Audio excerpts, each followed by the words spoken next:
बिस्मिल्लाहिर्रहमानिर्रहीम। अस्सलाम वालेकुम। मेरी आप सभी से इल्तिजा है कि एक मरतबा दुरूद इब्राहिमी पढ़ लीजिएगा। बिस्मिल्लाहिर्रहमानिर्रहीम।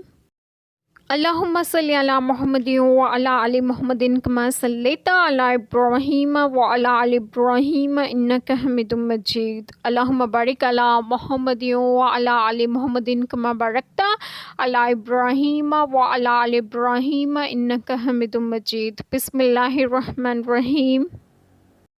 हाँ क्यों नहीं, जिसने अपना अहद पूरा किया और परहेजगारी की, और बेशक परहेजगार अल्लाह को खुश आते हैं।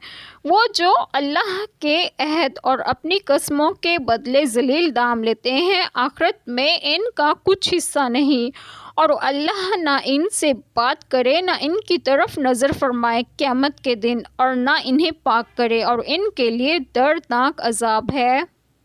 बिस्मिल्लाहिर्रहमानिर्रहीम। आज जो बात आप लोगों से डिस्कस करूंगी वो ये है कि जो लोग परहेजगार हैं और अपने अहद पूरे करते हैं वो अल्लाह ताला को पसंद हैं। शान नज़ुल ये आयत यहूद के अहबार और इनके रोसा अबू राफ़े और किनाना बिन अबी अल हकीक और काब बिन अशरफ के हक़ में नाजिल हुई, जिन्होंने अल्लाह ताला का वो अहद छुपाया था जो आप सल्लल्लाहु अलैहि वसल्लम पर ईमान लाने के मुतालिक इनसे तौरात में लिया गया था।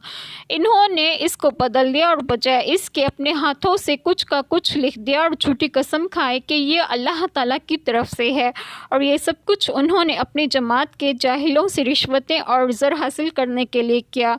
एक हदीस मुबारका में है कि आप सल्लल्लाहु अलैहि वसल्लम ने फरमाया, 3 लोग ऐसे हैं कि रोज़े क़यामत अल्लाह ताला ना इनसे कलाम फरमाए और ना इनकी तरफ नज़रें रहमत करे, ना इन्हें गुनाहों से पाक करे, और इन्हें दर्दनाक अजाब है। इसके बाद आप सल्लल्लाहु अलैहि वसल्लम ने इस आयत करीमा को 3 मरतबा पढ़ा। अल्लाह ताला हम सब के तमाम गुनाहों को माफ़ फरमाए और हमें सिरात मुस्तकीम की राह पर गामज़न करें, और आप सबको आपके घरों में खुश खुरम रखें और सेहत तंदुरुस्तगी भी दें। आमीन। जज़ाकल्लाह खैर।